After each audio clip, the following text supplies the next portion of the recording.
একজন আল্লাহর বান্দা নির্ভয়ে নিবৃতে একেবারে চিন্তাহীনভাবে আল্লাহর সাথে মনে হয় কথা বলতেছে।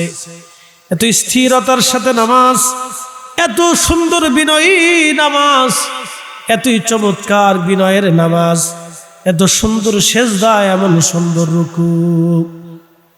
হযরত ওমর সালাম দিয়ে চুপচাপ করে বসে গেলেন। হযরত ওয়াসাল কারনী নামাজ পড়তে সময় লেগে গেল। নামাজ শেষ করে সালামের জবাব দিয়ে বলেন, আল্লাহর বান্দারা আপনারা কারা? বলে, আমি আমিরুল মুমিনিন ওমর, আর আমার সাথে হযরত আলী মুর্তজা রাদিয়াল্লাহু আনহুমা। হযরত ওয়াসাল কারনীর গায়ের মধ্যে তালি দেওয়া সেরা একটা চাদর ছিল। চাদরখানা তাড়াতাড়ি নামাইয়া হযরত ওয়াসাল কারনী বিছায় দিলেন। আল্লাহর দরবারে দুনিয়ার ভিতরে অনেক সম্মানিত ব্যক্তি, কিয়ামতের ময়দানে 4 পয়সা মূল্য নাই। সৌদির বাদশা কিয়ামতের ময়দানে সে পোশাকবিহীন থাকবে, কোনো পোশাক থাকবে না। বাংলাদেশের যিনি প্রধান উপদেষ্টা, তিনি বিশেষ করে গ্রামীণ ব্যাংকের প্রতিষ্ঠাতা, একটা সুদের কারখানার প্রতিষ্ঠাতা, তিনি কিয়ামতের ময়দানে কিসের দাম আছে তার বলেন? কোনো মূল্য হবে না। প্রধান উপদেষ্টা থাকুক না প্রধান সেনাপতি থাকুক, কোনো মূল্য হবে না। আবার কিয়ামতের ময়দানে একজন রিকশাওয়ালার মূল্য আল্লাহর দরবারে হয়ে যাবে, একজন দিন মজুরের মূল্য আল্লাহর কাছে হয়ে যাবে। যদি তার অন্তরে তাকওয়া থাকে, তার অন্তরে যদি আল্লাহর ভয় থাকে, কিয়ামতের ময়দানে সে সম্মানিত হবে, মর্যাদাওয়ালা হয়ে যাবে। একবার জোরে বলা যাবে কি আল্লাহু আকবার। দুনিয়া বিখ্যাত একজন আল্লাহর ওলি, দুনিয়া বিখ্যাত একজন ফকিহ আব্দুল্লাহ ইবনে মুবারক রাহমাতুল্লাহ আলাইহি। আব্দুল্লাহ ইবনে মুবারক রাহমাতুল্লাহ আলাইহি, তিনার বাবার নাম হযরত মুবারক রাহমাতুল্লাহ আলাইহি। হযরত মুবারক ছিলেন তুরস্কের একজন কৃতদাস। তার বাড়ির মালিকের বাড়ি তিনি কাজ করতেন। মালিক একদিন পাহারা দিতে বললেন, বেটারে মুবারক, তোরে আমি আমার এই সুন্দর আনারের বাগানটা পাহারা দিতে বললাম, তুই আনারের বাগানটা পাহারা দিবি। বহু বছর মালিক আনারের বাগানে যায় নাই, কারণ মুবারক আমার আনার পাহারা দিবে। 6 বছর পর, কত বছর? 6 বছর পরে মালিক আসছে হযরত মুবারক রাহমাতুল্লাহ আলাইহির কাছে। সে বললেন, মুবারক রে, বাগান থেকে একটা আনার এনে দে। বলে, কি আনার খাবেন? বলে, আনারটা যাতে টক হয় এমন একটা আনার এনে দে।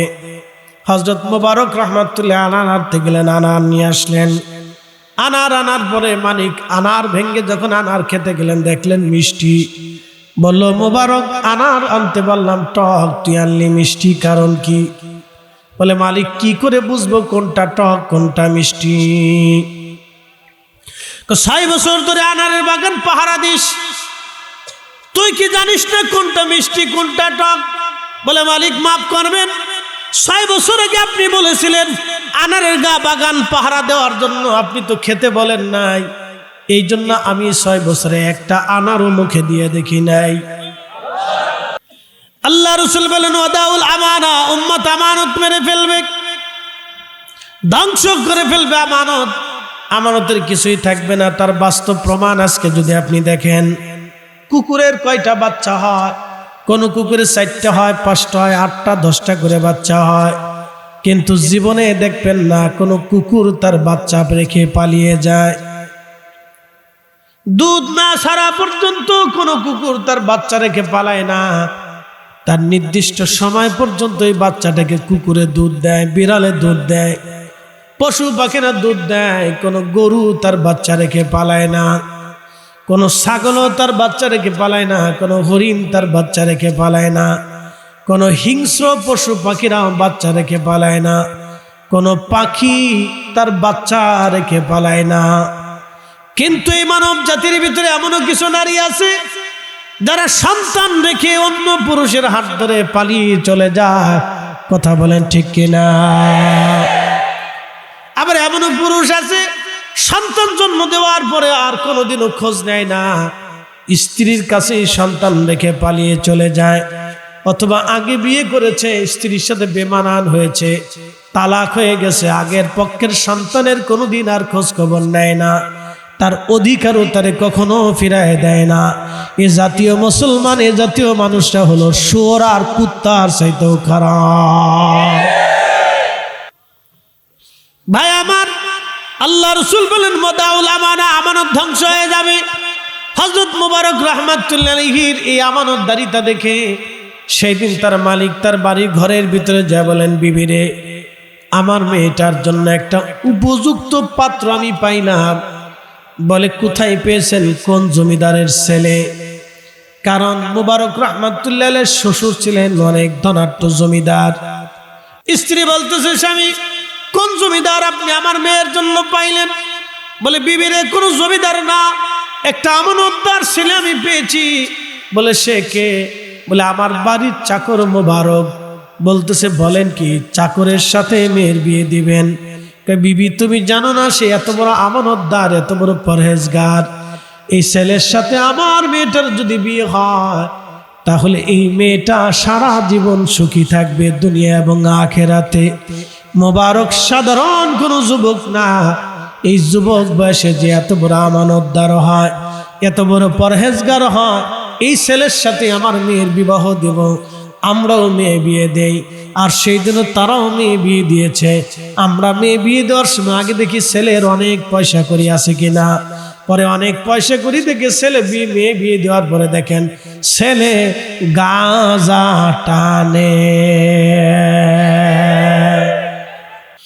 এই হযরত আব্দুল্লাহ ছিলেন বিশ্ববিখ্যাত ফকিহ, বিশ্ববিখ্যাত আলেম।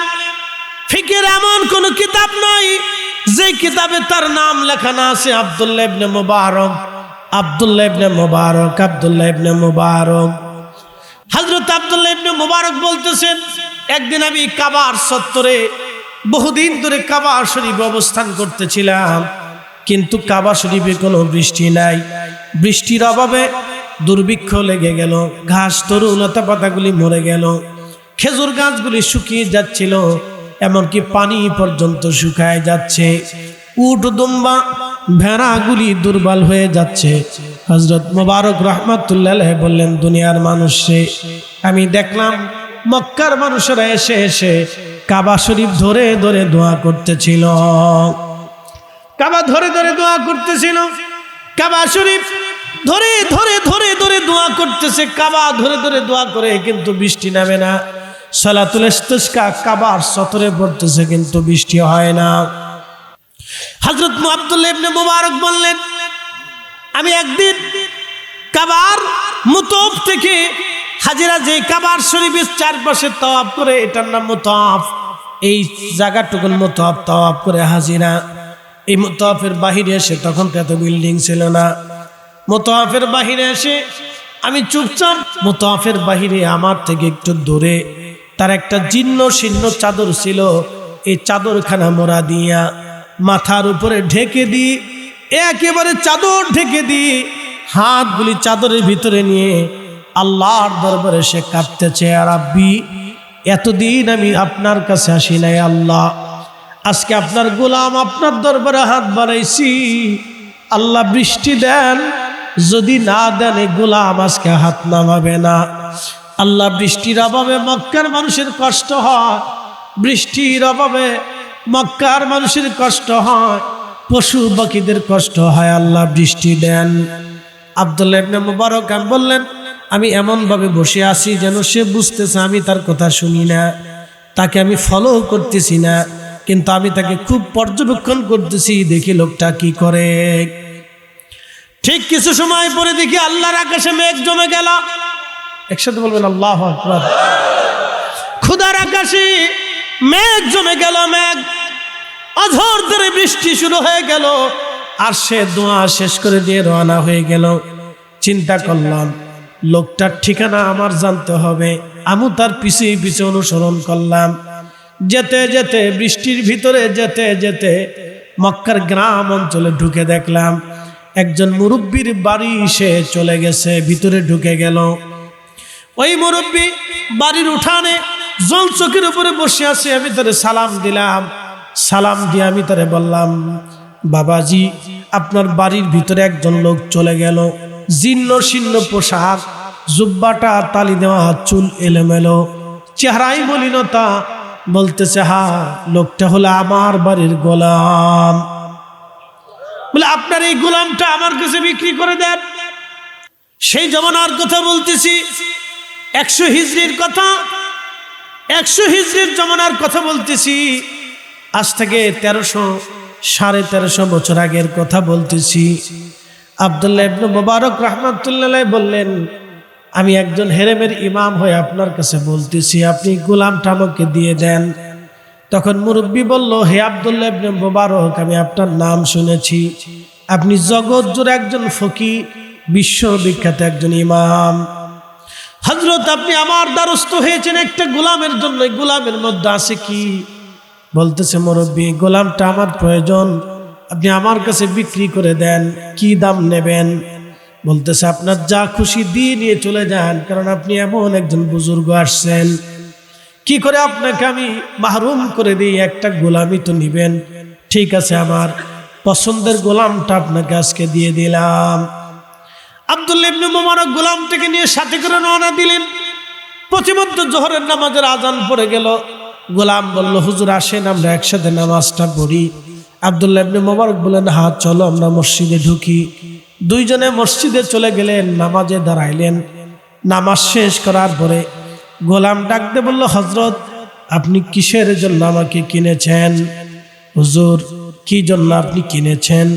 বলতেছে, হে গোলাম, আমি তোমাকে আমার কাজের জন্য কিনি নাই, আল্লাহর কসম তোমাকে দিয়ে আমি এক গ্লাস পানি টানাবো না।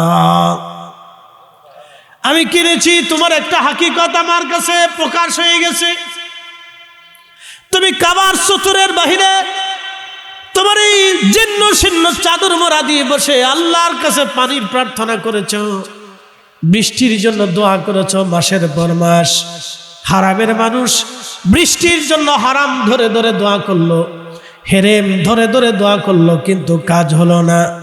কে তুমি? একটা বার এসে খোদার দরবারে তুমি আরজি করলা, আর আমার রব তোমার কথায় আল্লাহর আকাশ থেকে বৃষ্টি দিল। তোমার পরিচয়টা আমাকে দিয়ে দাও। আর এই বিদ্যা তুমি কোথায় পেয়েছো? এই বিদ্যাটাও তুমি আমারে দয়া করে দিয়ে দাও।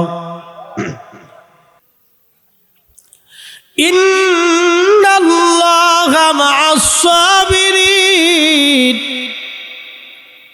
হে ঈমানদার, তোমরা আমি আল্লাহর কাছে সাহায্য চাও, সবর এবং সালাতের মাধ্যমে সাহায্য চাও।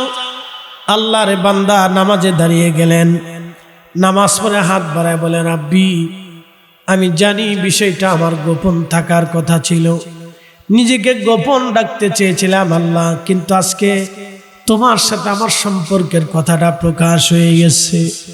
আল্লাহ আমার আর আপনি দুনিয়ায় রাখেন না, আপনার কাছে আমাকে নিয়ে চলে যান। আমি আর দুনিয়াতে থাকবো না, আমাকে আপনার দরজায় নিয়ে চলে যান। আব্দুল্লাহ ইবনে মুবারক তিনি তো জানেন সে মুস্তাজাবাতুদ দাওয়া, কবুল হয়ে যাবে তার দোয়া। এখনই পাশে বসে বলতেছে, হে গোলাম তুমি এমনটা করো না, কিছুটা দিন তুমি আমার সাথে থাকো, তুমি চলে যেও না। ইমাম আবুল ফারাজ ইবনুল জৌজি কিতাবের মধ্যে লিখতেছেন, ঠিক তখনই আব্দুল্লাহ ইবনে মুবারকের কথা বলার পরে গোলাম মোনাজাত শেষ করলেন। বলতেছে, হুজুর আমাকে ক্ষমা করে দেন, আমি গোলাম হয়ে আপনার হক আদায় করি নাই, কোনো কাজ আপনাকে করে দিতে পারলাম না, কোনো খেদমত আমি আপনাকে করতে পারলাম না। আমার আল্লাহর সাথে কথা হয়েছে, এখনই আমি আল্লাহর কাছে চলে যাব, এখনই আমি ইন্তেকাল করব, আপনি আমাকে বিদায় দিয়ে দেন। আব্দুল্লাহ ইবনে মুবারক বললেন, আমি দেখলাম মসজিদের ভিতরে সে কিবলামুখী হয়ে শুয়ে পড়ল। ওই অবস্থায় কালেমা পড়ে পড়ে আল্লাহর দিদারে চলে গেল। আল্লাহু আকবার। আল্লাহ বলেন, ইয়া আইয়াতুহান নাফসুল মুতমাইন্না তুরজিই ইলা রাব্বিকি রাদিয়াতাম মারদিয়া ফাদখুলি ফি ইবাদি ওয়াদখুলি জান্নাতি। হে নফসে মুতমাইন্না, প্রশান্ত আত্মা, ইরজিই, আসো, ইরজিই, আসো, ইলা রাব্বিকি রাদিয়াতাম মারদিয়া, আমি আল্লাহর সন্তুষ্টির দিকে তুমি চলে আসো, আসো। আল্লাহ রাসূল বললেন, আল্লাহর কোন ওলির ইন্তেকালের সময় সে এমন ভাবে ইন্তেকাল করে যেমন মায়ের কোলের মধ্যে বাচ্চা ঘুমায় পড়ে, সে বুঝতেই পারে না কখন ঘুমায় যায়। আল্লাহর ওলিদের ইন্তেকালটা এরকম হয়ে যাবে, সে বুঝতেই পারবে না কখন সে আল্লাহর কাছে চলে যায়। আটার দলার ভিতর থেকে চুল বের করে নিয়ে আসলে আটার দলা যেমন বুঝতে পারে না, ঠিক ওই রকম আল্লাহর ওলিরা আল্লাহর কাছে চলে যাবে সন্তুষ্ট চিত্তে। ইরজিই নফসে মুতমাইন্নাকে আল্লাহ ডাক দেয়। এই জন্য বহু ওলিদের জীবনীতে আসছে ইন্তেকালের আগে তারা বলে দিতেন, বেটারারে আমার যাওয়ার সময় এসে গেছে। হযরত ওমর জিজ্ঞেস করলেন, আপনি কি কারণে? বলে, হ্যাঁ। আপনার দেশে ওয়াইস নামক কাউকে চিনেন কিনা? তখন সেই লোকটা বলল, আমিরুল মুমিনিন, আপনি কোন ওয়াইসের কথা বলেন? আমার একজন ভাতিজা লাগে, সম্পর্কের ভাতিজা হয়, আমি তার চাচা হই। ওয়াইস আল কারনী, সে আমাদের দেশের মানুষ তারে পাগল মনে করে, পাগল। সমাজচ্যুত একজন ব্যক্তি, জীর্ণ শীর্ণ তার পোশাক, একই জুব্বায় সারাটা জীবন, একটাই চাদরে সারা জীবন, চাদর আর জুব্বা তালি দিতে জীবন পার হলো। আমরা তার একটা ছোট্ট ঘুপড়ি ঘর বানিয়ে দিয়েছি, এই ঘুপড়ি ঘরের মধ্যে তার জীবন সে কাটায়, সারা রাত দিন ওইখানে ইবাদত করতে থাকে। আমরা তো সেই ওয়াজকে চিনি যে পাগল। ছেলেরা খেজুর খেয়ে বিচিগুলি ফেলে দেয়, সেই ওয়াইস বিচিগুলি জোগাড় করে করে এই বিচিগুলি নিয়ে বাজারে বিক্রি করে, দু একটা খেজুর যা হয় কিনে এনে খায়, না হলে না খেয়ে থাকে। কারণের মানুষ তাকে বয়কট করেছে, কারণের মানুষ তাকে পাগল হিসেবে চিনে, আমরা তারে পাগল বলে জানি। আমাদের সেই ওয়াইস। কথাগুলি শুনে শুনে হযরত ওমরের চোখ বেয়ে বেয়ে পানি পড়তেছিল। তখন তিনি হযরত ওমর বলেন, হে কারণী, চুপ করা, থামো। তুমি কার সম্পর্কে কথা বলতেছো? তুমি কি জানো যার প্রশংসা আমার রাসূল আমাদের কাছে করেছে? সুবহানাল্লাহ বলা যাবে না? এ আল্লাহর বান্দা, থামো, বলো তো এই মক্কায় তারে পাওয়া যাবে কিনা? বলে, আমিরুল মুমিনিন, আমি যতদূর জানি মক্কার বেরান ভূমিতে একটা গাছ আছে, এই গাছের নিচে এসে নামাজ পড়তেছে। তাপ শেষ করে হযরত ওমর রাদিয়াল্লাহু আনহু এবং হযরত আলী দুইজনে উটের উপরে সাওয়ার হয়ে হযরত ওয়াইস আল কারনীর কাছে যায়, দেখলেন জীর্ণ শীর্ণ পোশাক, এলোমেলো চুল দাড়ি। হযরত ওয়াইস আল কারনী জীবনে রাসূলকে দেখেন নাই, কিন্তু মর্যাদা কেন? আল্লাহ বলেন, ইন্না আকরামাকুম ইনদাল্লাহ, ইন্না আকরামাকুম ইনদাল্লাহি আতকাকুম। আমার দরবারে তার সম্মান বেশি, আমার দরবারে তার মর্যাদা বেশি, আমার দরবারে সেই সম্মানিত যার অন্তরে তাকওয়া আছে। যার তাকওয়া নাই সে আমার কাছে সম্মানিত হবে না।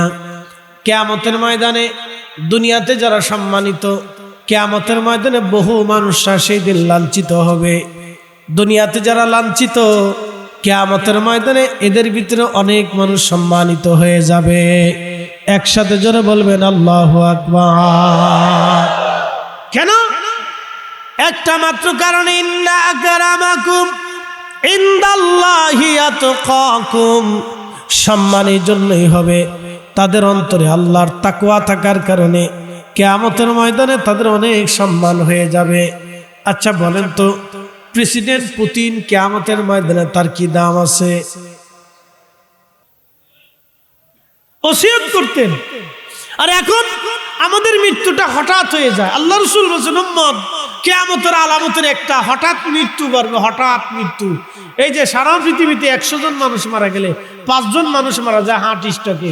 সকালবেলা শুনছেন আপনাদের সাথে ওই বাজার থেকে নাস্তা করে এসে বাড়ি এসে শীতে পরে কাইতে পরে শটাং করে ফরাত করে সরাত করে পড়ে যায়। এটার নাম হার্ট স্ট্রোক। দেখতে দেখতে মারা যাবে, কোনো ওসিয়ত করার সুযোগ নাই। সে জানতেছে আমি ভালো, দিব্যি ভালো, হাইটে বেটে চলাফেরা করে ঘুরে বেড়াচ্ছে, কিন্তু হঠাৎ করে পড়ে ঘুম থেকে উঠে বাথরুম থেকে আইসে পড়ে ধরে মরে চলে যাচ্ছে। এটার নাম হার্ট স্ট্রোক। এই স্ট্রোক করে করে মানুষ মারা যাচ্ছে, এটা কিয়ামতের আলামত। 1450 বছর আগে এই রোগ মানুষের ভিতরে আসবে, আল্লাহ রসুল এই কথা বলে দিয়ে গেছে। এইখানে আমার বাবাজি বসে আছে, মুরব্বীরা বসে আছে, ওনাদের কাছে জিজ্ঞেস করেন, ওনাদের 20 বছর বয়সে এই হঠাৎ রোগের কোনো আক্রমণ ছিল কিনা, ডায়াবেটিস ছিল কিনা, ওনার কাছে জিজ্ঞেস করেন, ছিল না।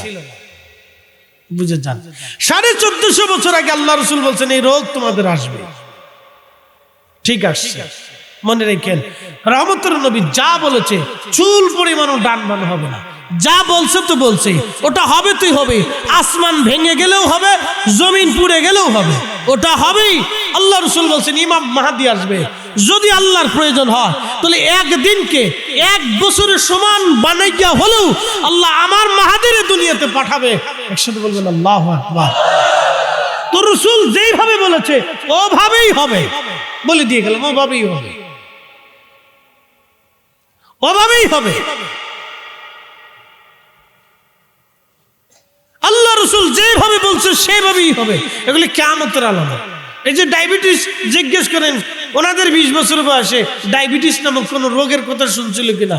কারো রোগের কোনোদিন ওনারা শুনে নাই, কিন্তু এখন ঘরে ঘরে হয়ে গেছে। সারা বিশ্ব এটা মহামারী ছড়িয়ে গেছে, সারা ওয়ার্ল্ড, সারা পৃথিবীতে এই রোগ, সারা পৃথিবী এই রোগে আক্রান্ত। শুধু এই বাংলাদেশ না, সারা পৃথিবী। বাংলাদেশে তো 18 কোটি মানুষের 8 কোটি মানুষ ডায়াবেটিস সাথে সম্পৃক্ত, 3.5 কোটি মানুষ কিডনি রোগের সাথে আক্রান্ত, প্রত্যক্ষ পরোক্ষ। 3.5 কোটি মানুষ। কেন হবে না? আজকে দেখলাম জিলাপির ভোক্তা অধিদপ্তর জিলাপির ধরছে। জিলাপি কারে ধরছে? জিলাপির ভিতরে একটা অ্যাসিড দেয়, সোডাইম নাকি একটা অ্যাসিড আছে, একটা পাউডার আছে, এটা দিয়ে আমরা সাধারণত বলি সুডা। এতে দিয়ে জিলাপির সুন্দর করে মজা বানায়। এই জন্য দেখবেন জিলাপি বেশি গেলে জিহ্বা শুইয়ে যায়, এটা খুব মারাত্মক। এরে বাংলাদেশে কি কয় মানুষে, এদেরকে দরিদ্র হাত কেটে দেওয়ার দরকার ছিল। কথা কর না কেন? শিশুদের খাবারের ভিতরে বিষ মিশিয়ে, আপনারা হাওয়াই মিঠাই খান নাকি? হাওয়াই মিঠাই দেখবেন যেটা নীল দেখা যায়, কোনটা কালো দেখা যায়, কোনটা সাদা দেখা যায়, কোনটা লাল দেখা যায়, কোনটা গোলাপি দেখা যায়। বাচ্চারা মনে করে খুব সুন্দর, কিন্তু এটির ভিতরে রং মিশ্রিত থাকে। কত রঙিন খাবার বাচ্চাদেরকে খাওয়াবেন না, পায়ে হাত দিয়ে বলে দিয়েছে সব ভেজাল। যারা অনুমতি দেয়, বাংলাদেশের দরকার ছিল এদের হাত কেটে দেওয়া। তাই কথা কথা যারা বলেন, ওরা ধরে ধরে নিয়ে, কলার ধরে ধরে আইনে একবার গলার ভিতরে বর্ষি বাঁধাই টেনে নিয়ে চলে আসা। ও মানুষ বিষ খাওয়াচ্ছে কেন? আমার সন্তান আগামী দিনের ক্যান্সার আক্রান্ত হবে, ব্রেন স্ট্রোকে আক্রান্ত হবে, হার্ট স্ট্রোকে আক্রান্ত হবে, হার্ট ছিদ্র হয়ে যাবে, ফুসফুসে ক্যান্সার হবে। মানুষ আগে আমাদের এই দেখেন তো কত জায়গায় কাটার দাগ আছে। ছোটকালে ঘাস কাটতে যে, গরুর ঘাস কাটছে, ধান কাটতে যে, ঘাস কাটতে যে, কত জায়গা কেটে গেছে দেখেন কাটার দাগ। এই একটা দাগ আছে, এই একটা দাগ আছে, দেখেন এই একটা দাগ আছে। এটার বড় বড় দাগ, আর ছোট ছোট গুলো তো কোনো হিসাব নেই। এখান দিয়ে দাগ আছে, পার এখান দিয়ে দাগ আছে। কাশি দিয়ে কাটতে কাটতে 37 সিটে এসে পার ভিতরে লেগে গেছে। জীবনে আমরা কোরআন ইঞ্জেকশন দেওয়া লাগে নাই। আর এখন বাচ্চাগার একটু কোনো রকম সাইডে ফাইটে গেলে ডাক্তারকে ইঞ্জেকশন দেন। এটা কি কয় না, কি যেন টিটেনাস একটা ইঞ্জেকশন দেন, নাহলে সমস্যা হয়ে যাবে। তার মানে সমস্যা আগে 20 বছর আগে সমস্যা হলো না, এখন সমস্যা কেন হয়? এই খাবারের ভেজালের কারণে। এটা দেখার মতো কেউ নেই। এমন এক দেশে বাস করি, মনে হয় যেখান থেকে ফালাই চলে যায়। আপনি ভোক্তা অধিদপ্তরের অভিযান যদি দেখেন, আপনার গা শিহরে দিয়ে, আপনার কি খাচ্ছেন আপনি, আপনার গা শিহরে ভয় করবে। কোনো কিছু হাত দিয়েও ভয় করবে, যেটির ভিতরে বিষ আছে নাকি, এরকম অবস্থা। মাছের বিক্রি করে জানেননি, সাদা মাছের লাল বানানোর লাগিয়া লাল পানি দিয়ে, ফরমালিন দিয়ে, তারপরে ভিজে শুভে উঠে একটু লাল বানায় বেশি দামে বিক্রি করে, মেড ইন বাংলাদেশ। এটা এখনই যদি বন্ধ না হয়, তাহলে আগামীর বাংলাদেশ অন্ধকারে নিমজ্জিত হবে। প্রিয় উপস্থিতি, কে বলবে কথা? প্রিয় ভাই আমার, বলে হুজুর ওয়াজের বিষয় কি? এইগুলি হচ্ছে আমানতের খেয়ানত, আমানতের খেয়ানত, এইগুলি হচ্ছে আমানতের খেয়ানত। আল্লাহ এই বিপদ থেকে আমরা হেফাজত করুক, জোরে বলেন আমিন। ঠিক আব্দুল্লাহ ইবনে মুবারক বললেন, সে আল্লাহর আসমানে চলে গেল, আমার থেকে ফাঁকি দিয়ে চলে গেল, আমি তারে ধরতে পারলাম না। তাহলে কি বুঝলেন আপনারা? আল্লাহর ওলিরা এই জমিন ব্যাপী, সারা পৃথিবী ব্যাপী তারা যেইভাবে দ্বীনের খেদমত করেছে, সেই খেদমত আমরা 1000 বছরও করতে পারি নাই, 1000 বছরও করতে পারি নাই, 1000 বছরও করতে পারি নাই, 1000 বছরও আমরা করতে পারি নাই। আল্লাহ রাব্বুল আলামিন আল্লাহর ওলিদের খেদমত আমাদের জন্য কবুল করে নিক, জোরে বলেন আমিন। কষ্ট হচ্ছে আপনাদের?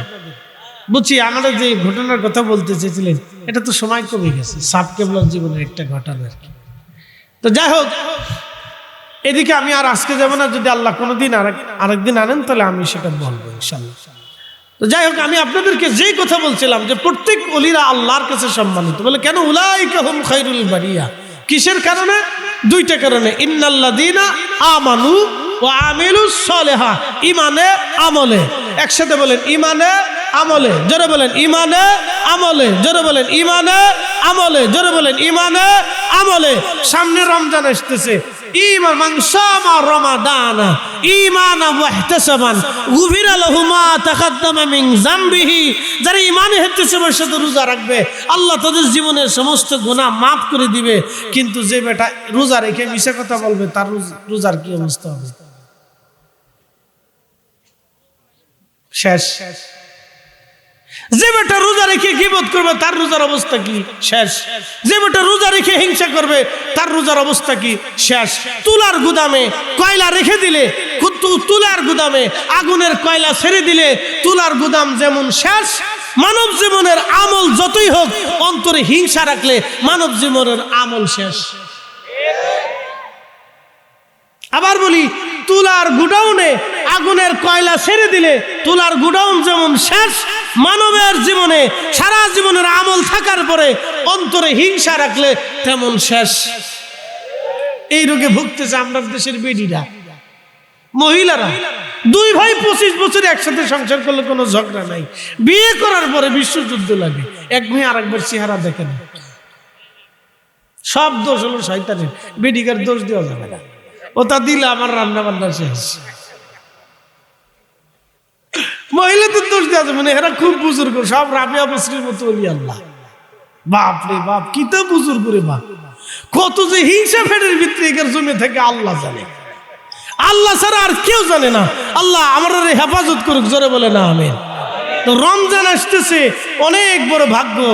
কতজন এই রমজানের আগে বিদায় হয়ে যাবে। আল্লাহ যেন আমরা রমজান নসিব করে, দোয়া করে বলে না আমিন। তারাবি 20 রাকাত, 1 রাকাতও কম পড়বেন না। যারা 8 রাকাত বলবো ওরা শয়তান। আপনি মানলেও শয়তান, না মানলেও শয়তান। বলে কারণ কি? হযরত ওমর থেকে 10,000 সাহাবী যে সিদ্ধান্ত নিল, এই সিদ্ধান্তকে যারা বৃদ্ধাঙ্গুলি দেখায়, তাদের মতো এই শয়তান পৃথিবীতে আর কেউ হতে পারে আমার জানা নাই। কথা কেন? ইজমাই সাহাবা, ইজমাই সাহাবা, সাহাবীদের ইজমাকে যারা উপেক্ষা করে, তারা কত বড় দিন চোর, ইমান চোর আর নামাজ চোর, এটা আর বুঝার বাকি নাই। কিন্তু আফসোস, আমরা অনেক ভাইরা মনে করি যে বিরাট বড় বুজুর্গ দেখে ভাবছি যে মদিনার থেকে বেরিয়ে আসছে, মাদানি লাগলেই যদি মাদানি হয়ে যাইতো তাতে কাজী হয়েছিল। ভাই সাবধান, আপনাদেরকে বলে দিয়ে যাই, শাহজালাল ইয়ামানি যেটা আনছে এটাই আমাদের যথেষ্ট। কথা ঠিক আছে কিনা? এটাই যথেষ্ট। বদরপুরি, জৈনপুরি, ফুলতুলি, কাদেরিয়া, চিশতিয়া, নকশবন্দিয়া, মুজাদ্দিদিয়া, হানাফি, শাফি, মালিকি, হাম্বলি, আকায়েদে আহলুস সুন্নাত ওয়াল জামাত, এর বাহিরে আমরা জীবন গেলেও যাব হিসাব সুজা। আপনারা তো দলিল লাগতো না, মক্কার ইমাম সাহেব এসে বললেও যাইতাম না। কি কথা ঠিক আছে নি? মক্কার ইমাম সাহেব এসে বললেও আমরা যাব না। কারণ 1000 বছর মক্কার ইমাম যদি এক পাল্লায় দেন, আর শাহজালাল ইয়ামানির যদি আর এক পাল্লায় দেন, 100 মান হবে না, 100 মান হবে না। বুঝতে পারছেন? ওনারা যেটা আনছিলেন এটা হচ্ছে অরিজিনাল। আল্লাহ এই অরিজিনালটা পালন করার তৌফিক দিক, বলে না আমিন। তো রমজানে 1 নম্বর গীবত, তমত, শিকায়ত, এগুলি করা যাবে না, ঝগড়া জঞ্জাল ফাসাদ, এই অশান্তি বিশৃঙ্খলা মারামারি কাটাকাটি খুন খারাপ এগুলো করা যাবে না। রমজানে রোজা রাখবেন হালাল খাবার দিয়ে, রোজা ছাড়বেন হালাল খাবার দিয়ে। সাবধান, যদি সুদ ঘুষ হারাম উপার্জন থাকে তাহলে ওই টাকা দিয়ে খেজুর কিনে খেলেও রোজা হবে না, রোজা হবে না, রোজা হবে না, কোনো মতেই হবে না। আল্লাহ আমরারে ঈমান ইহতিসামের সাথে রোজা রাখার তৌফিক দিক, জোরে বলে না আমিন। মাদ্রাসাটা আপনাদের দান দক্ষিণায় মোহাম্মতে মাদ্রাসাটা পরিচালিত হয়। হযরত ওমর জিজ্ঞেস করলেন, আপনি কি কারণী? বলে ইয়া আমিরুল মুমিনিন, আমি কারণী। বলে তাহলে আপনার কাছে জিজ্ঞাসা করি, আপনাদের কর্ণগরে ওয়াইস নামক কাউকে আপনি চিনেন কিনা? কি আশ্চর্য, খলিফা তারে খুঁজতেছে। আল্লাহু আকবার, না হয় না, জোরে বলেন, জোরে বলেন। খলিফা তারে খুঁজতেছে, খলিফা খুঁজতেছে। এটাই উলাইকা হুম খায়রুল বারিয়া, সৃষ্টির মধ্যে সেরা। আজকে পাঠ্যপুস্তক থেকে অলিদের সম্মানের একটা চ্যাপ্টার, এই বর্তমান এই শিক্ষা ব্যবস্থায় যারা দায়িত্ব আছে, কিছু ভূত, এই ভূতের আল্লাহর অলিদের পৃষ্ঠাটাকে অফ করে দিয়ে, কেটে দিয়ে বন্ধ করে দিয়েছে। তারা ভাবতেছে আমরা অলিদের পৃষ্ঠাটা বন্ধ করে দিলাম, বুঝি বাংলাদেশের মানুষরা অলিদেরকে ভুলে যাবে। পাগলের সুখ মনে মনে রায় তুলি তারা বলে, আরে ওরা আমাদের সিলেবাস থেকে কেটে দেবে, কিন্তু আল্লাহর কোরআন থেকে তো কাটতে পারবে না। পারবে কি? না, কখনোই পারবে না। কত বড় ষড়যন্ত্র চিন্তা করে, আপনাদের কি বুঝাই? এই জমিনে ইসলামের কথা বলা কতটা কঠিন ছিল তার বাস্তবতা আজকে আপনাদেরকে বুঝাই। আমাদের বাংলাদেশে সারা পৃথিবীর যারা তবলিগের আছে, সারা দুনিয়ার যারা আলে হাদিস আছে, সারা দুনিয়ার যারা জামাতি আছে, সারা দুনিয়ার যারা আলী আছে, সারা দুনিয়ার যারা সুন্নি আছে, সব পীর মাশায়েখ সবাইকে একত্রিত করে আপনি যদি সবাইরে বলেন যে আপনারা উত্তর কোরিয়াতে যায় একটু কালেমার দাওয়াত দিয়ে আসেন, তো উত্তর কোরিয়ার যে প্রেসিডেন্ট চিনেন তো, কিম জং উন, ও বেটা কথার আগে মিসাইল ছিল। তো এই বেটার কাছে যে যদি বলেন যে আপনার দেশে আমরা কালেমার দাওয়াত দিতে চাই, তো বেটা বলবেন ঠিক আছে আসেন, মিসাইলের সাথে বাইন্দে আকাশে উড়াই দিবে, চলে যায়। কথা ঠিক আছে না ভাই? তো কিম জনের উত্তর কোরিয়ার দেশে কালেমার দাওয়াতটা যত কঠিন, এই উপমহাদেশে একদিন কালেমার কথা বলাটা তার থেকেও কঠিন ছিল, তার থেকেও কঠিন ছিল। শুধু কি কঠিন, বাবার সামনে সন্তানকে হত্যা করা হয়েছিল, কুরবানি করার কারণে হাত কেটে দেওয়া হয়েছিল। ঠিক সেই দিন সুলতানুল আউলিয়া হযরত শাহজালাল আলী আমানি মুজাররিদি 360 জন ওলি নিয়ে এই বঙ্গেশে সেই কঠিনের সময় সামনে মৃত্যুকে উপেক্ষা করে সেই দিন কালেমার দাওয়াত এই জমিনে যারা দিয়েছিল, তাদের কথাই যদি গল্প যদি আমাদের পাঠ্যপুস্তকে আমাদের সন্তানরা পড়তেই না পারে, তাহলে বুঝার আর বাকি নাই। যারা আজকে পাঠ্যপুস্তক প্রণয়ন করতেছে, বোঝা যাচ্ছে তারাই আমাদের এদেশের ইসলামের অনেক বড় দুশ্মনের ভূমিকা পালন করতে চাচ্ছে।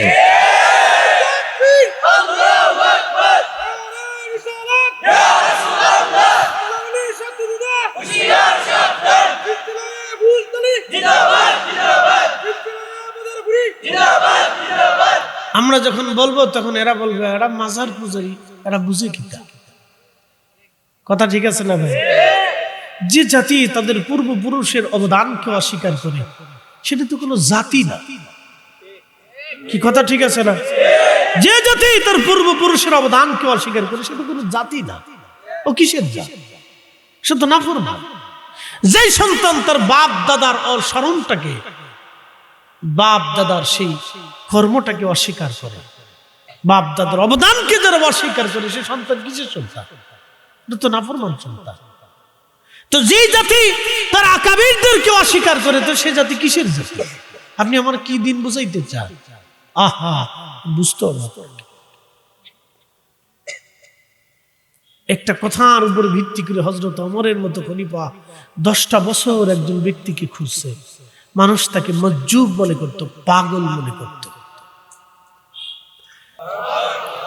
আপনি আমিরুল মুমিনিন, আর আপনি আহলে বাইতে রাসূল আলী মুর্তজা, আপনারা আমার কাছে আসছেন, চাদর বিছিয়ে দিয়ে বলেন আমার দেওয়ার মতো কিছু নাই, আমার এই চাদরটায় আপনারা বসেন। তো তার স্বাস্থ্য জীর্ণ শীর্ণতা, চোখের কোনায় খোদার ভয়ের এই পানি দেখে হযরত ওমর কাঁদতে লাগে। বলতেছেন কি জন্য আপনারা এসেছেন? বলে রাসূল পাঠিয়েছেন আমাকে। রাসূল আমাদেরকে বলেছেন যদি আপনার সাক্ষাৎ পাই তাহলে আপনার কাছ থেকে যেন দোয়া চেয়ে নেই, আপনি আমার জন্য দোয়া করেন যেন আমি ওমরকে আল্লাহ মাফ করে দেয়। ইয়া রাব্বি, একজন মাজলুমের কাছে ওমর মাফ চাচ্ছে, আপনি মাফ করার জন্য আল্লাহর কাছে আমার জন্য দোয়া করে দেন। আল্লাহ রাসূলের জবান থেকে শুনছি নবীজি আপনাকে এই পয়গাম আপনারা জানাইতে বলছেন, আপনি মেহেরবানি করে আপনার আখিরি নবীর উম্মতের মাগফিরাতের জন্য দোয়া করেন। হযরত ওয়াইসাল কান্নি বললেন আমি আমার রাসূলের উম্মতের জন্য সব সময় দোয়া করি, হে আমিরুল মুমিনিন। আর কি কোনো কথা আছে? আমার সময় খুব কম, দেখছেন বলতেছে সময় খুব কম, আর কি কোনো বক্তব্য আছে? বলে আমি আপনি অনুমতি দিলে আপনার খাবারের জন্য কিছু খেজুর মক্কার বাজার থেকে কিনে এনে দিতে চাই আমার নিজের অর্থ থেকে। ওয়াইসাল কান্নি বললেন আমিরুল মুমিনিন, আগামী সময়ের খাবারটা ওটা আল্লাহর ফয়সালায় আমার জন্য আল্লাহ নিযুক্ত করে রাখছে। বুঝতে পারছেন কত বড় ইয়াকিনওয়ালা? আপনার খেজুরের প্রয়োজন নেই। বলতেছে হুজুর আপনি যদি অনুমতি দেন তাহলে আপনার এই জীর্ণ শীর্ণ জুব্বা পোশাক অনুমতি দিলে একটা জুব্বা মক্কার বাজার থেকে আপনার জন্য কিনে এনে দিতে চাই। বলতেছে এই জুব্বাটাই তো কতদিন হয়ে গেল, কত সুন্দর, এই জুব্বাই তো যথেষ্ট আমার জন্য, আর কি নতুন করে অপচয়ের কি বা প্রয়োজন আছে? বলেন তো এর কাছে আমরা যদি বসি তাহলে আমরা তারা মুসলমান মনে করবো? আল্লাহ রাসূল তার প্রশংসা করেছে, আমি বুঝতে হবে। যুগের পর যুগ দুনিয়ার মানুষ তাকে স্মরণ করবে। উলাইকা হুম খায়রুল বারিয়া। ওরা বলিটা কি? আরে ওলি যেখানে গেছে ইসলাম সেখানে আল্লাহ পাঠিয়েছে। যে জমিনে ওলিরা ঘুমায় ওই ওলিদের রুহানি ফয়জুতের কারণে জমিনকে আল্লাহ সিক্ত রেখে কালেমা মানুষের তিলি তিলি তিলি তিলি নসিব হইতে থাকে। মানুষ বুঝে না তো এটা। ও হাজিরিন খুব মনোযোগ দিবেন মুসলমান আমার। দরগা পাশাপাশি সুনামগঞ্জ শান্তিগঞ্জবাসী ভালো করে শোনেন। হযরত ওয়াইসাল কারনী এই কথা বলার পরে উঠে দাঁড়িয়ে গেলেন। হযরত ওমর বললেন হুজুর আপনি আমাকে কিছু নসিহত করেন। দেখছেন হযরত ওমর বলতেছে আপনি আমাকে কিছু নসিহত করেন। তো হযরত ওয়াইসাল কারনী বললেন খেলাফতের বোঝাটা যদি সরাই দিতে পারতেন। খেলাফতের আপনি যে মুসলিম মিল্লাতের খলিফা, বোঝাটা তো অনেক দামি বোঝা, অনেক মজবুত বোঝা, যদি সরাইতে পারতেন। হযরত ওমরের হাতের মধ্যে লাঠি ছিল, ফেলে দিয়ে বললেন আহা, আমার এই খেলাফত যদি আমার কাছ থেকে কেউ নিয়ে যেত তাহলে আমি এত বড় মুসলিম মিল্লাতের এই হিসাব আল্লাহর দরজা থেকে আমি বেঁচে যেতাম। কত কঠিন হবে এ জাতি বুঝেও না। একজন মেম্বার কিয়ামতের ময়দানে তার ওয়ার্ড সম্পর্কে জিজ্ঞাসিত হবে, একজন চেয়ারম্যান তার ইউনিয়ন সম্পর্কে জিজ্ঞাসিত হবে, একজন এমপি তার আসন সম্পর্কে জিজ্ঞাসিত হবে, একজন রাষ্ট্রপতি তার রাষ্ট্র সম্পর্কে জিজ্ঞাসিত হবে, প্রধান বিচারপতি তার বিচার ব্যবস্থা নিয়ে জিজ্ঞাসিত হবে, পুলিশ প্রধান তার নিরাপত্তা বিষয়ে জিজ্ঞাসিত হবে, খাদ্য অধিদপ্তর ক্ষুধার্ত কোনো মানুষ থাকলে জিজ্ঞাসিত হবে, সেই দিন অর্থ মন্ত্রণালয় বাংলার মানুষ যারা ক্ষুধার্ত থাকবে সে সম্পর্কে জিজ্ঞাসিত হবে।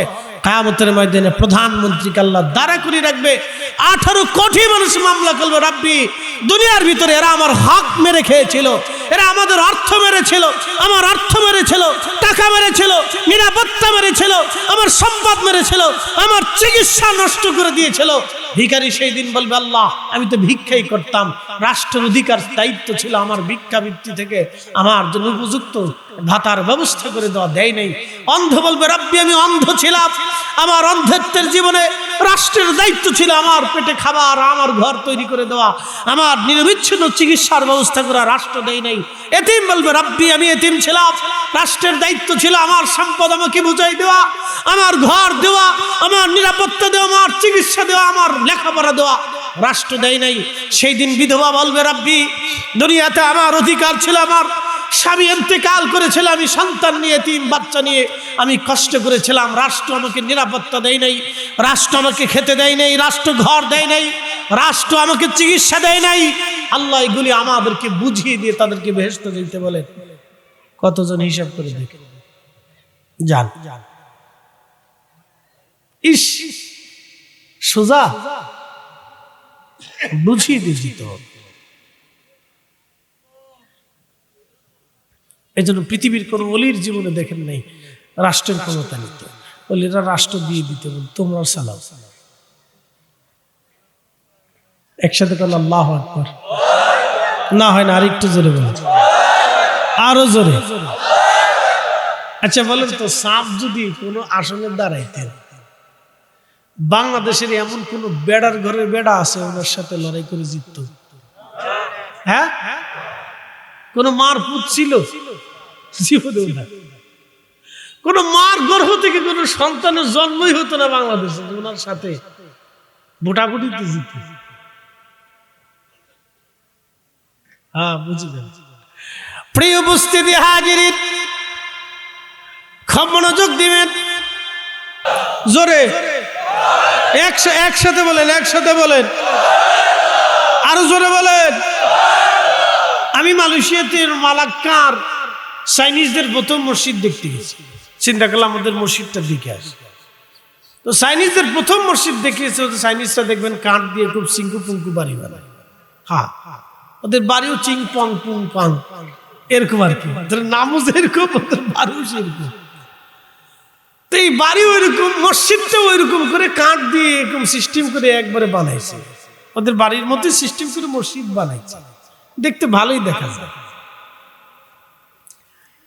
তো মসজিদে নামাজ পড়ার পরে দেখি, বের হওয়ার পরে দেখি টেবিলের উপরে অনেক কলা, বিস্কিট, চা, কফি, পানি টানি রেখে দিছে। তাই বললাম কি ব্যাপারে এত কলা কেন? তো দেখি এক চাইনিজ ছেলে নামাজ পড়তে এসে কলা খাচ্ছে আর আমার দিক তাকে তাকে আসতেছে। আমি জুব্বা জুব্বি গাই দেওয়া দেখে বুঝতে এরকম হুজুর আসছে। তা আমার দেখে থেকে মুসকি মুসকি হাসতেছে আর কলা খাচ্ছে। তা আমি জিজ্ঞেস করলাম কলা কেন? কে মুসল্লিরা নামাজ পড়তে আসবে, ইচ্ছা মতো কলা খাবে, নাস্তা করবে, চাটা করবে, খাবে, এটার ব্যবস্থা থাকে। খাবারের জন্য মসজিদ কমিটি মুসল্লিদের মেহমানদের জন্য আলাদা ব্যবস্থা রাখে, অল টাইম রাখে। তাই বললাম এই কলা যদি বাংলাদেশের মসজিদের সামনে থাকতো কি অবস্থা? কলার জান শেষ না, কলার জিন্দেগি শেষ। আর সেই দিন 6 বছর মালিকের বাড়ি আনারের বাগান পাহারা দিয়েছে, কিন্তু একটা আনারও খান নাই। বলে কি মালিক খেতে বলে? আল্লাহ রাসূল বলেন উম্মত কিয়ামতের আলামত হবে ওয়াদাউল আমানা, উম্মত আমানত নষ্ট করে দিবে। তার বাস্তব প্রমাণ হলো আজকের এই সমাজ। একটু চিন্তা করেন, বাংলাদেশে যত মাহফিল হয়, সারা পৃথিবীতে এত মাহফিল হয় না। বাংলাদেশে যত গরু চোর আছে, সারা দুনিয়াতে এত গরু চোর নেই। খুঁজে দেখে যাবে। এই জাতি এক অদ্ভুত জাতি, নামাজও পড়ে, চুরিও করে। নামাজ কালাম পড়ে জুতো এক জোড়া ভালো পেলি ফাই দিয়ে হাঁটা শুরু করে দিচ্ছে। ধরা পড়লে আরে ভাবছিলাম তা আমার নাই, ভুলে গেছে। এটা কি এক অদ্ভুত জাতি, চিন্তা করেন। মসজিদের টাকা চুরি করে, আমার মসজিদের গিরিল কাইটিয়ে তারপরে 3টে তালা কাটছে, আলমারি কাইটিয়ে কয়েক লক্ষ টাকা চুরি করে চোরে নিয়ে গেছে। তো মুতল্লি সাহেব বলতেছে হুজুর এই আজকে একটু দোয়া করে দেন, চোরে যাতে টাকা ফেরত দেয়। তাই বললাম জি, চোরে গিরিল কেটে 3 তালা কেটে টাকা, মসজিদের টাকা নিছে, আমার দোয়া এই চোর টাকা ফেরত দিত না। কি চোরে চোর আপনি চিন্তা করেন, খোদার ঘর তালা কেটে তারপরে টাকা চুরি করে। বাংলাদেশ শুধু এদেশ না, সারা পৃথিবীতে আমানতের খেয়ানত হয়ে গেছে, কোন আমানত নাই। কাশাফাত দুজা বিজামালিহি হাসনাত জামিউ খুসালিহি সাল্লু আলাইহি ওয়ালিহি কালেমা তাওহীদ আরশে লেখা বামিত মুহাম্মদ আকা হাবিবের পাশে হাবিব বাসা ও বন্ধুর পাশে বন্ধু বাসা কালেমাতে আসে প্রমাণ বালাগাল উলা বিকামালিহি কাশাফাত দুজা বিজামালিহি হাসনাত জামিউ সালিহি সাল্লু আলাইহি ওয়ালিহি আক্তাপাড়া ইসলামিয়া মাদ্রাসার বার্ষিক জলসার সম্মানিত সভাপতি শাহ সুফি হাজী হযরত ফারুক আহমদ পীর সাহেব কিবলা, হযরত আলহাজ মোহাম্মদ রূপা মিয়া সাহেব সহ সকল সম্মানিত মুরব্বী, আজকের সম্মানিত প্রধান আলোচক বিশিষ্ট ইসলামিক চিন্তাবিদ আল্লামা সাহেব কিবলা ফুলতুলি রাহিমাহুল্লাহের সুযোগ্য আওলাদ উলি আলহাজ হযরত মাওলানা হাফিজ ফখরুদ্দিন চৌধুরী সাহেব মাদ্দাজুল্লাহুল আলী। সম্মানিত আলোচক বৃন্দ, আজকের এই মাহফিলের সকল সম্মানিত সদস্য বৃন্দ, এই মাদ্রাসার সম্মানিত অধ্যক্ষ শাইখুল হাদিস উস্তাদুল আসাতিজার সকল তলবা ইকরাম, উপস্থিত আজকের মাহফিলের স্বনামধন্য উপস্থিতি, রবের আসমানে শুকরিয়া করি, বাড়ি থেকে ঘর থেকে বিভিন্ন স্থান স্থাপনা থেকে জুদা করে আলাদা করে আল্লাহ তার বেহেশতের বাগানের জন্য আপনাকে এবং আমাকে পছন্দ করেছেন। সেই জন্য মনিবের আসমানে বুলন্দ আওয়াজে আমরা একসাথে শুকরিয়া আদায় করে বলি আলহামদুলিল্লাহ। শুকরিয়া করি সেই রবের আসমানে যিনি শ্রেষ্ঠতম নবী, সর্বকালের সর্বশ্রেষ্ঠ মহামানব, ইমামুল মুরসালিন, রাহমাতুল লিল আলামিন, সাইয়্যিদুল কাওনাইন ওয়াস সাকলাইন, আল্লাহর সৃষ্টির শ্রেষ্ঠ মেহবুবের উম্মত হিসেবে, অনুসারী হিসেবে আল্লাহ আপনাকে এবং আমাকে পছন্দ করেছেন। সেই জন্য মনিবের আসমানে আমরা বুলন্দ আওয়াজে একসাথে আবার শুকরিয়া আদায় করে বলি আলহামদুলিল্লাহ। আসলে মূলত আমাকে এখানে বসিয়েছেন আপনারা কিছু কথা শোনার জন্য, আমিও কিছু কথা আল্লাহর পক্ষ থেকে যেন বলতে পারি, কোরআন ও সুন্নাহ থেকে আল্লাহ যেন সেই তৌফিক আমাকে দান করেন, দোয়া করে বলেন আমিন। প্রিয় উপস্থিতি, আমরা সকলেই মুসলিম, আমাদের বিশ্বাসে আমরা আল্লাহর কাছে আবার ফিরে চলে যাব, কবরে জিজ্ঞাসার সম্মুখীন হব, হাশরের ময়দানে বিভিন্ন ধাপে আমরা আল্লাহর সামনে দাঁড়াবো। রব্বি করিম আমাদের সেই দিন জীবনের সমস্ত হিসাবগুলি কষে দিবেন, আমাদের আমল নামার সমূহ আল্লাহ আমাদেরকে দেখাবেন। অবিল আখিরাতি হুম ইউকিনুন, তোমরা আখিরাতে বিশ্বাসী হও। এই সুন্দর বাগান, আজকের মাহফিল যেমন করে সাজানো হয়েছে, পৃথিবীটাকে আল্লাহ একদিন তেমন করে আবার ভেঙে দিবেন। এটা যেমন করে সাজানো হয়েছে তেমন করে আবার ভেঙে নিয়ে চলে যাওয়া হবে কালকে। এই সময় হয়তো এই জায়গাটা আগের মতোই হয়ে যাবে। তো ক্ষণস্থায়ী কিছু সময়ের জন্য এই প্যান্ডেলটা যেমন করে সাজানো হয়েছে, পৃথিবীটাও অল্প সময়ের জন্য আল্লাহ আমাদের জন্য সাজিয়ে রেখেছে। কুল্লু মান আলাইহা ফান, সব কিছু শেষ হয়ে যাবে। ওয়ায়াবকা ওয়াজহু রাব্বিকা জুল জালালি ওয়াল ইকরাম। সেই দিন শুধু রব ছাড়া, আল্লাহ ছাড়া আর কেউ থাকবে না। আমরা সবাই সেই দিন আল্লাহর সম্মুখীন হব। প্রশ্ন কি নিয়ে যাব? প্রথমত জবাব হচ্ছে ইন্নাল্লাযীনা আমানু, প্রথম নম্বর ঈমান।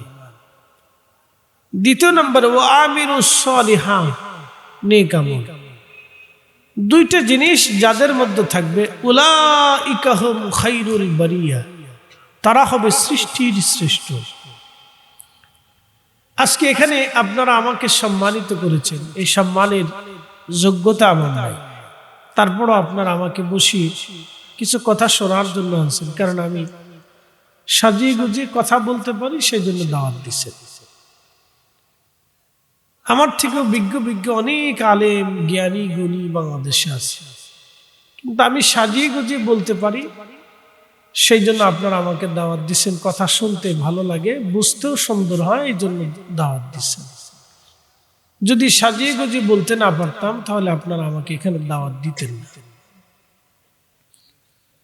তো উলাইকা হুম খায়রুল বারিয়া, সৃষ্টির মধ্যে তারা শ্রেষ্ঠত্ব নিবে দুই কারণে।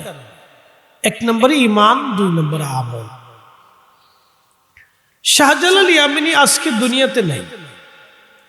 750 বছর আগে তিনি তিরোধান নিয়েছেন, আল্লাহর সান্নিধ্যে চলে গেছেন। বলেন তো 750 বছরে কি মানুষ তাকে ভুলে গেছে? বলে নাই।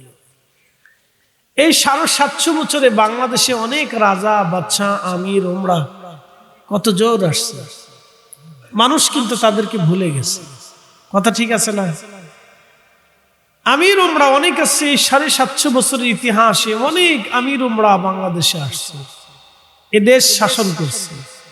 রাজা ধীরাজ, রাজা বাদশারা, জমিদাররাই জমিন শাসন করেছে, যাদের ভয়ে মানুষ থরথর করে কাঁপত। যারা আসলে শুনলে রাজা বাদশাদের সামনে মানুষ কুর্নিশ করে মাথা নত করে বসে থাকত। আহা, আজকে তাদের সেই প্রাসাদগুলি মাটির সাথে মিশে গেছে। কিন্তু সুলতানুল আউলিয়া শাহজালাল ইয়ামানী মুজাররিদি থেকে শুরু করে 360 জন অলির বারগাহ এখনো মানুষের জিয়ারতে মানুষ ধন্য হতে থাকে। সেই বিদ্যাটাই হচ্ছে উলাইকা হুম খায়রুল বারিয়া, সৃষ্টির মধ্যে তারা সেরা। তো খুব মনোযোগ দিবেন। শাহজালাল ইয়ামানী আজকে নাই, কিন্তু তার মুহিব্বিন হাজারে হাজারে, লাখে লাখে, কোটি কোটি তার মুহিব্বিন এখনো জিয়ারতে আসে, ধন্য হয়। কেউ কখনো কঠিন মুসিবতে পড়ে ওই বরগাহে দাঁড়িয়ে আল্লাহর কাছে কান্নাকাটি করলে তার সমাধান এসে যায়, বাস্তব প্রমাণ আছে। কেন আসে? উলাইকা হুম খায়রুল বারিয়া, সৃষ্টির মধ্যে তারা সেরা। দুইটা জিনিস। আজকে বাংলাদেশের রাষ্ট্রযন্ত্রে যাওয়ার জন্য অনেকেই বিভিন্নভাবে গণতান্ত্রিক পদ্ধতিতে ভোটের মাধ্যমে তারা বিজয়ী হওয়ার জন্য দিনরাত পরিশ্রম করে লড়াই করতেছে না ভাই? সব দলই বলে আমি ক্ষমতায় যাব, সব প্রার্থী বলে আমার বিজয় হবে, কেউ বলে না যে আমি পরাজিত হব। সব প্রার্থীরাই বলে আমি বিজয় অর্জন করব। মেয়াদ কতদিন? জোরে বলে। সাংবিধানিক সিস্টেম অনুযায়ী কত বছর? 5 বছর। অলিদের মেয়াদ কতদিন? একসাথে বলবেন আল্লাহু আকবার। না হয় না? সাহেব কিবলা ফুলতুলি রহমতুল্লাহ মানে আপনাদের ভোটে অলি নির্বাচিত হয়েছে নাকি বলে? হ্যাঁ, তো ওনার প্রেমের এই মেয়াদ কতদিন? হ্যাঁ, এটা বুঝে যেতে হবে। উলাইকা হুম খায়রুল বারিয়া। এই জন্য অলিরা কোনোদিনও রাজত্ব নেই নাই। অলিরা পৃথিবীর এমন এক রাজত্ব নিয়েছে যে যুগের পর যুগ রাজা বাদশারা তাদের বরগাহে ধন্না দিছে। কথা ঠিক আছে কিনা? রাজা বাদশারা তাদের বরগাহে ধন্না দিয়েছে, তারা রাজত্ব ছিল। এদেশের শত কোটি মানুষও যদি চেষ্টা করে যে মানুষের হৃদয় থেকে সাফ কেবলাকে মুছে দিবে, পারবে না। কেন? এটা আসমানের বাজেট। কথা ঠিক আছে কিনা? বাংলাদেশের পার্লামেন্টের বাজেট না, এটা আসমানের বাজেট। আপনাকে যিনি কবুল করছেন তিনাকে আপনাকে ভালোবেসে তেনার ওলির মুহিব্বিন বানিয়ে দিবেন। কারণ সবাই পৃথিবীতে ওলি হবে না, মনে রেখেন। এখানে এই মাদ্রাসার শাইখুল হাদিস আছেন, আরবি প্রভাষক আছেন, অধ্যক্ষ আছেন। পৃথিবীর সবাই কিন্তু অধ্যক্ষ হবে না, পৃথিবীর সবাই ডাক্তার হবে না, পৃথিবীর সবাই ইঞ্জিনিয়ার হবে না, পৃথিবীর সবাই প্রধানমন্ত্রী হবে না, প্রধান সেনাপতি হবে না, পৃথিবীর সবাই ধনী হবে না, পৃথিবীর সবাই আবার গরিব হবে না, পৃথিবীর সবাই ভিখারি হবে না, পৃথিবীর সবাই আবার দাতা হবে না। মনে রাখবেন, আল্লাহ এইভাবে দুনিয়াটাকে সাজিয়েছে। সবাই দুনিয়ার ওলি হবে না, ওলি সবাই হতে পারবে না, কিন্তু আল্লাহ বলে দিয়েছেন ওয়াকুনু মা'আস সাদিকিন, তোমরা সবাই ওলি হবে না, কিন্তু আমার ওলিদের সহবতে চলে যাও। আল্লাহ যারে কবুল করে তার গলার মধ্যে বর্ষি টেনে নিয়ে তারে ওলির সাথে সম্পৃক্ত মোহাম্মত অ্যাডজাস্ট করে দেয়। একসাথে বলবেন আল্লাহু আকবার। না হয় না, আরো জোরে বলেন। ভাই মনে কিছু নিয়েন না, বাংলাদেশে হাজার হাজার বক্তা আছে, হাজার হাজার আলেম আছে। কয়জন আলেমের জবান থেকে রসুলের ভূয়সী প্রশংসা আসে আমাকে বলেন তো? খুব কম, খুব কম। পৃথিবীতে বহু কবি আছে, কতজন কবি রসুলের প্রশংসার কবিতা লিখেছে বলেন তো? সবাই পারে নাই। আল্লাহ যাকে পছন্দ করে তারে টেনে নিয়ে আসে, তুমি চলে আসো। মক্কার জমিনে আবু জেহেল ছিল রসুলের বংশধর।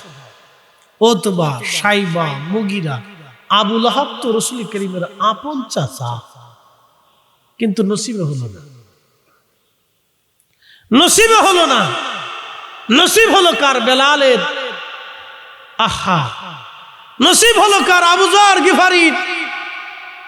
নসিব হলো কার? সেই সুদূর ইয়ামানের ওয়াসাল কারণীর। জীবনেও নবীর সোহবতে কোনোদিন একটা মিনিট বসার সুযোগ হয় নাই। একটা হাদিস, একটা কোরআনের আয়াত পর্যন্ত রসুল করিমের সোহবত থেকে শোনার সুযোগ হয় নাই।